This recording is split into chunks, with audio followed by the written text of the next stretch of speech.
my building. This was my apartment right here. Your mother moved you, your brother, your sister, I believe, from the Bedford section of Brooklyn Bedford-Stuyvesant. to the Brownsville section of Brooklyn. That was a pretty tense neighborhood back then. This is where we had my first fight. There's some guys that came to steal my birds. And I said, please, give me my bird back, please. He said, you fat, and ripped their head off. And that was the first time I had a fight. I was anyway a human being can be as a kid. So, I don't know, I've been bullied all the time. It had a profound effect on me, being bullied. I never went to school because I got bullied all the time. That's why I got involved with prison, because I was skipping school to avoid the bullies. Something you never forget. You just never forget it. The only reason I allowed him to do that because my fear consumed me and allowed him to take advantage of me. So I looked at bullying totally different now. So if somebody was to bully me, so I don't think there's nothing wrong with stabbing him or shooting him. Defending WBA heavyweight champion of the world, here he is, ladies and gentlemen, introducing the one and only Iron Mike Tyson. Mike Tyson takes 2 steps forward. Let's go with a couple of lefts now, a right, a left. He's got it down. Mike Tyson sends Mike Jamison to the mat. Anything, just name anything to make a buck. And What's the worst? robberies, armed robberies. It's just bad stuff, brutal robberies. An Indiana grand jury has indicted former heavyweight boxing champ Mike Tyson. He is charged with raping a woman who was a contestant in this summer's Miss Black America pageant. Mike Tyson is widely regarded as one of the greatest heavyweight boxers in history. Known for his ferocious knockout punches, he earned nicknames like Iron Mike and Kid Dynamite early in his career. Mike Tyson takes 2 steps forward. Let's go with a couple of lefts now, a right, a left. He's got it down. Mike Tyson sends Mike Jamison to the mat. At his peak, he was the most feared man in the sport. But before Tyson became the legend we know today, his life was a whirlwind of struggle, controversy, and resilience. He was even called harsh names like Dirty Ike. His story includes drug AB. Mike Tyson says his battle with addiction has grown so serious that it threatens his life. The former heavyweight champ opened up about his drug and alcohol use at a news conference. Sober life, I don't want to die. I'm on the verge of dying because I'm a vicious alcoholic. Prison time, violence, theft. Anything, just name anything to make a buck. And What's the worst? robberies, armed robberies. It's just bad stuff, brutal robberies. It's just really. There has been a rape. Mr. Mike Tyson has been alleged to have committed the crime. An Indiana grand jury has indicted former heavyweight boxing champ Mike Tyson. He is charged with raping a woman. And of course, a rise to one of the greatest boxing careers of all time. But to truly understand the man, you need to know where he came from. Before Mike Tyson became a global icon, his life was filled with challenges and drama. Born on June 30th, 1966 in Fort Greene, Brooklyn, New York City, he grew up in a tough environment. Tyson had an older brother named Rodney, born around 1961, and an older sister, Denise, who tragically died of a heart attack at just 24 years old in 1990. His family life was complicated. His mother, Lorna Mae Tyson, originally from Charlottesville, Virginia, was said to have lived a troubled life, described as promiscuous, and possibly worked as a prostitute. And my mother knew a lot of men. Her and her friends knew a lot of men. Tyson's biological father, listed as Purcell Tyson on his birth certificate, was said to be a humble cab driver from Jamaica, but the man Mike actually knew as his father was Jimmy Kirkpatrick.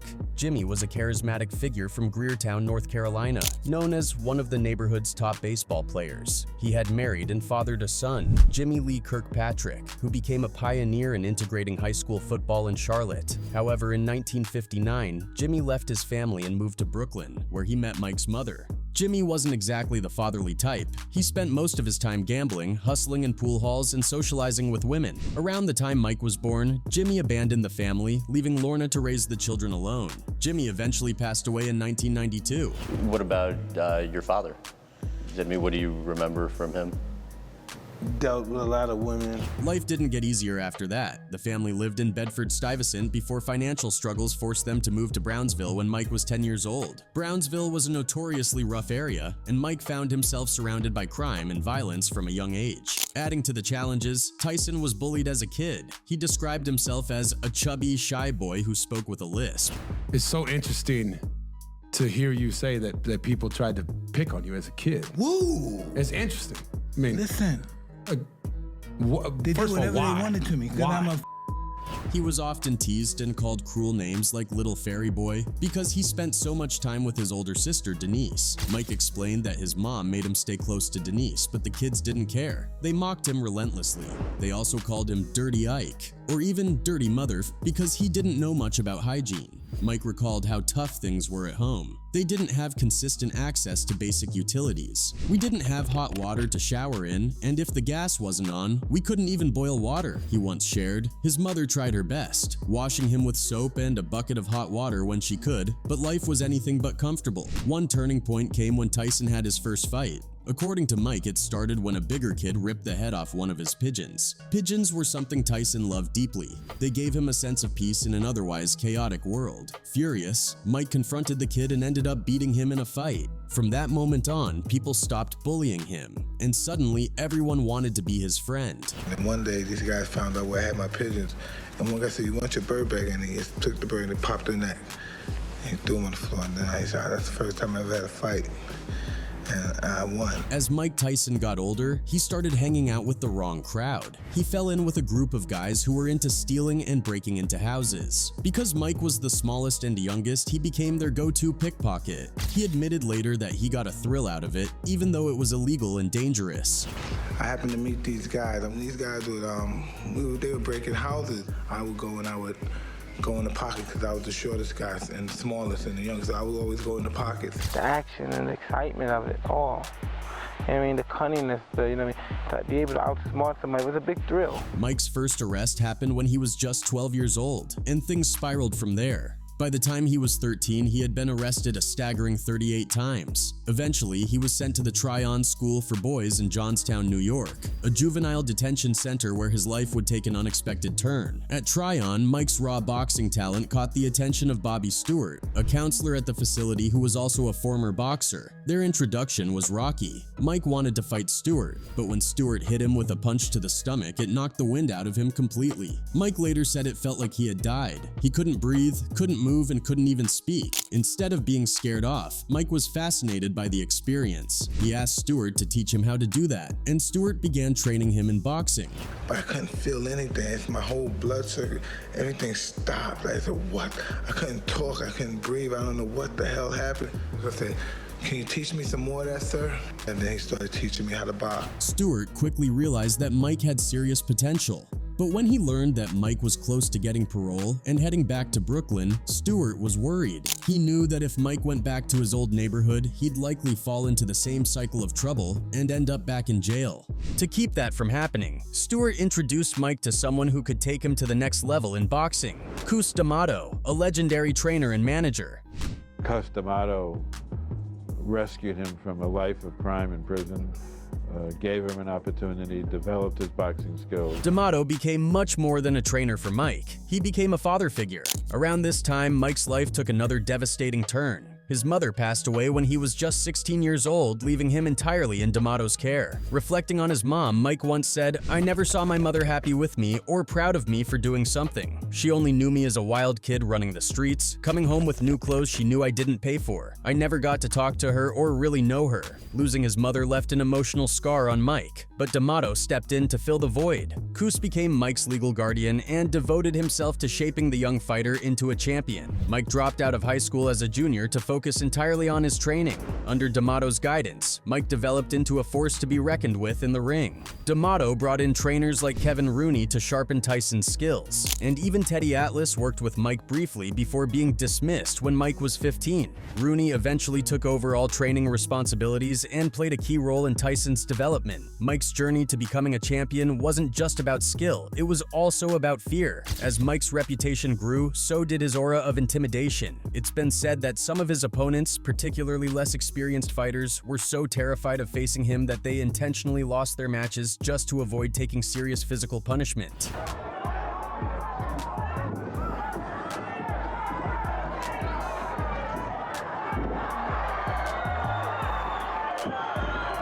Mike Tyson's success in boxing brought him fame, fortune, and world championships, but it also came with a lot of trouble. One of the biggest issues was his deep connections with mobsters and gangsters. So why did Tyson have so many ties to these kinds of people? It comes down to two main reasons. First, for over a century, boxing has been heavily influenced and in many cases controlled by the mob. If you're a professional boxer, especially one aiming to reach the top, you don't really get a choice in the matter. Mob influence is woven into the fabric of the sport. For example, if you want to fight at a major venue like Madison Square Garden, someone behind the scenes is likely paying a bribe to make it happen.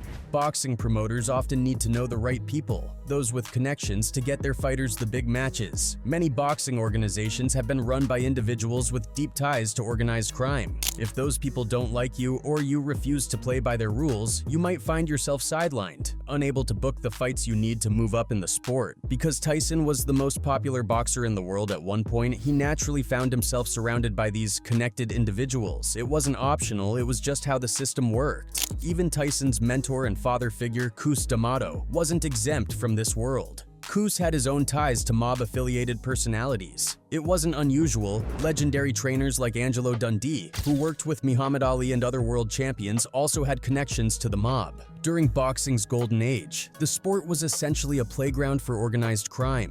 From the 1930s through the late 1980s and even into the 90s, mobsters were heavily involved in influencing fights, controlling promotions, and shaping the careers of fighters. While the mob's grip on boxing has weakened in recent years, it still lingers in the shadows of the sport. The second reason Tyson had so many gangster connections had less to do with boxing and more to do with the nature of gangsters themselves. Many gangsters are wealthy, powerful individuals who see themselves as tough guys. Naturally, they're drawn to actual tough guys, like Mike Tyson.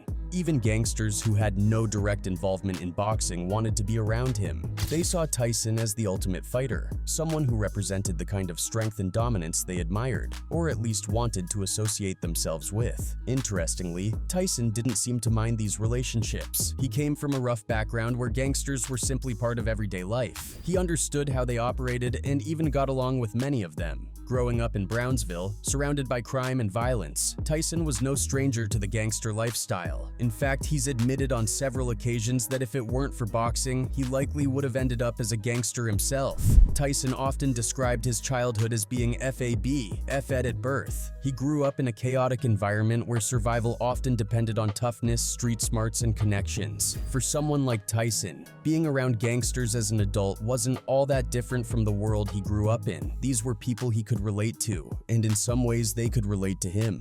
Another significant and devastating moments came in July 1991, when Tyson was arrested for the R of Desiree Washington, a 18-year-old contestant in the Miss Black America pageant and former Miss Black Rhode Island. Indiana grand jury has indicted former heavyweight boxing champ Mike Tyson.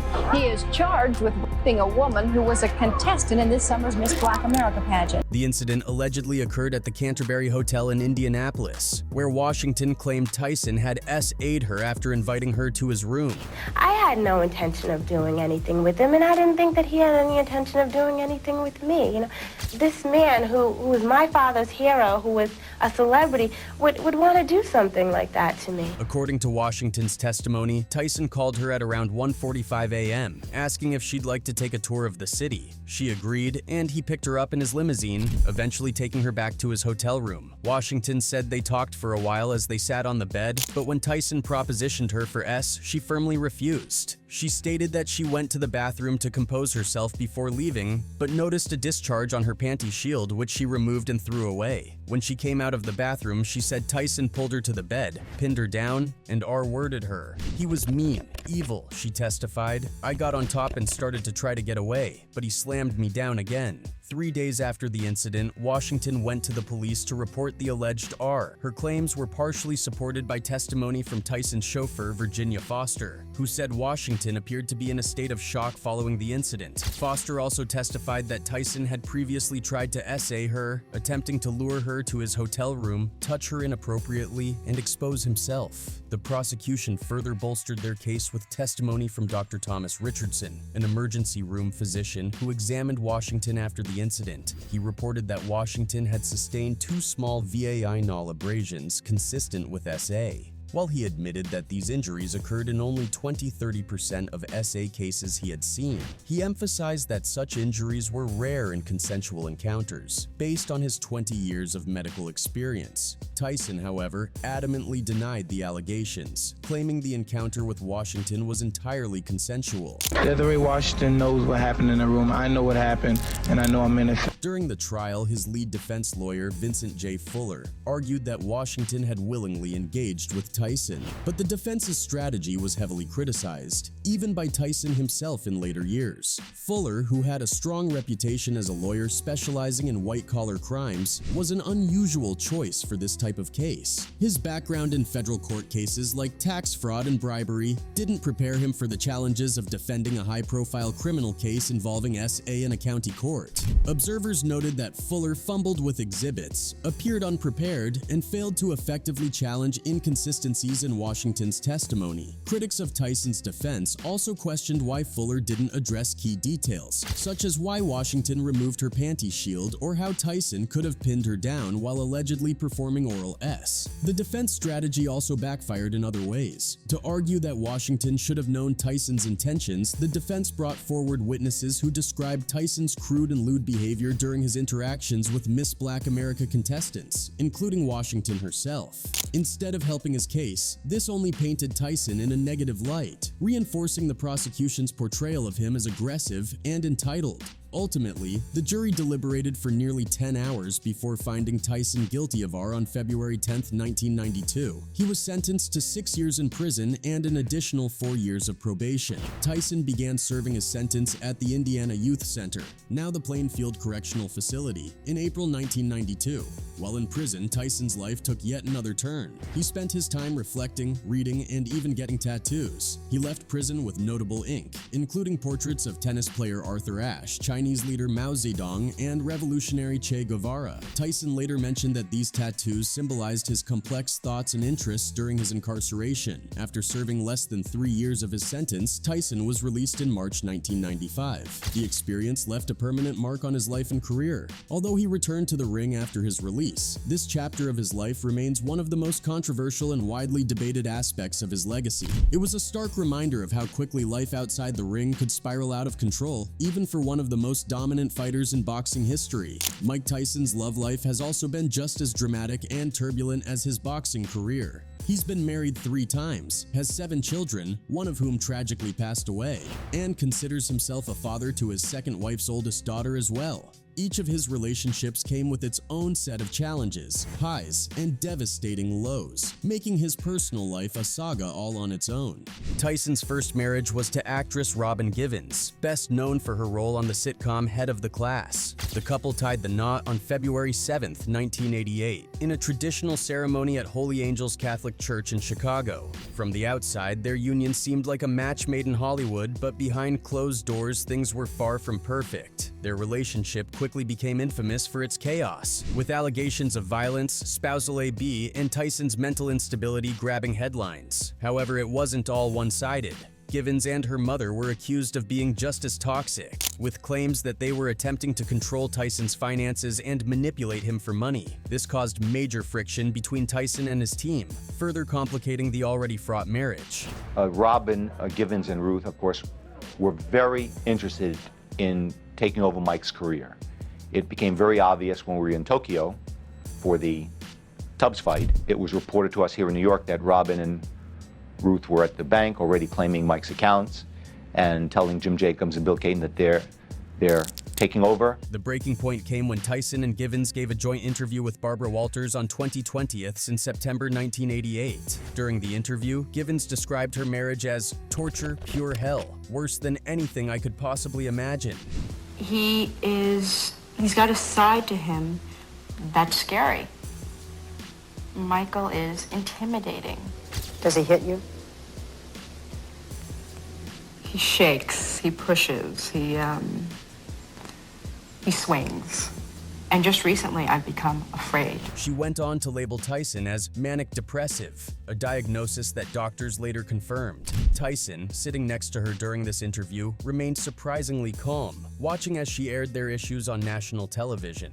Only a month later, Givens announced she was filing for divorce, citing AB. The couple officially separated on Valentine's Day, February 14th, 1989. Their marriage didn't produce any children, though Givens claimed she had suffered a miscarriage. Tyson, however, contested this, accusing her of fabricating the pregnancy to trap him into marriage. Their time together wasn't just emotionally taxing, it was also physically violent. In the book Fire and Fear: The Inside Story of Mike Tyson, it was reported that Tyson admitted to punching Givens during an argument, calling it the best punch I've ever thrown in my entire life. Tyson later dismissed the book as being full of inaccuracies, but the comment, true or not, only added fuel to the fire of their toxic and highly publicized breakup. After Robin Givens, Tyson married Monica Turner, a pediatric resident at Georgetown University Medical Center on April 19, 1997. This marriage was far less dramatic in public, but it still didn't last. By January 2002, Turner filed for divorce, citing Tyson's infidelity as the primary reason. She claimed his repeated adultery during their 5 years of marriage was something she could neither forgive nor overlook.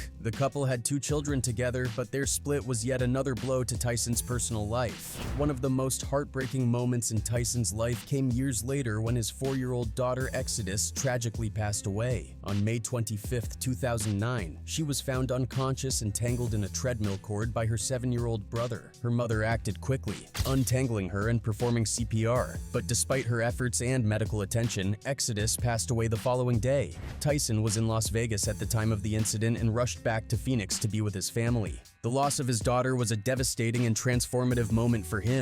Just 11 days after this tragedy, Tyson married his 3rd wife, Lakiha Kiki Spicer, in a quiet, intimate ceremony at the La Bella Wedding Chapel in the Las Vegas Hilton.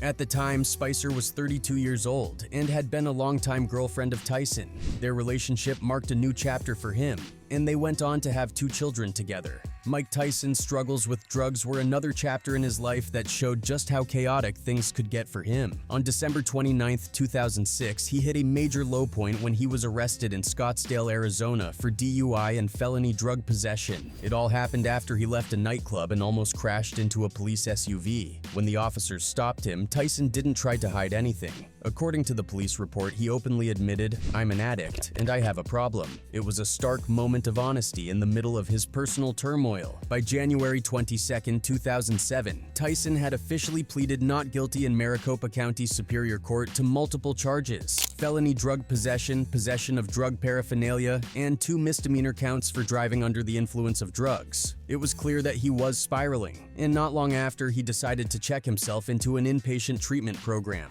On September 24, 2007, Tyson stood in court and pleaded guilty to coke possession and driving under the influence. This marked a significant moment in his life, one where his struggles with addiction were laid bare for the world to see. In November of that year, he was convicted and sentenced. Surprisingly, the punishment wasn't as severe as many expected. Tyson spent just 24 hours in jail, but was also handed 3 years of probation and ordered to complete 360 hours of community service. The prosecutors had been pushing for a year-long jail sentence, pointing to the seriousness of his actions. However, the judge saw something different in Tyson, a man who was genuinely trying to confront his demons. The judge praised him for seeking help and acknowledged the effort Tyson was making to turn things around. Despite these legal troubles and his very public struggles, Tyson's status as an icon didn't waver. He remained one of the most recognizable and fascinating figures in the world.